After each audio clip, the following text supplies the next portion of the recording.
encouraging words, right? I was driving my son to school, Elijah, he's 10 years old, and he loves a Karate Kid. And you understand what I mean by that, the old school, Mr. Miyagi, in a minute at the end. But, we're playing football together, throwing back and forth. He's got that tight spiral, back and forth, boom, boom, boom, laser focus. And so we're driving to school. I'm ready to drop him off. And I can just tell he's a little bummed out. He's not holding his head. His eyes doesn't look the same. And I said, Elijah, what's wrong?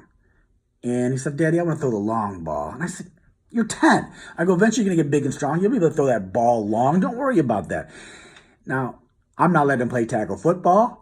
And I know the argument is that I played it, but that's my son. I'm not letting him play it. So bottom line is just that we're going and we're throwing, and he wants to throw the long ball, and I'm giving encouraging words. Eventually it's going to come, and he walks out of the car with his little backpack on, walking away. He looks so cute, he's 10. And so he's walking away, and I roll down the window, and I say to him, I said, Elijah. And he turns back around and looks at me. And I said, Banzai!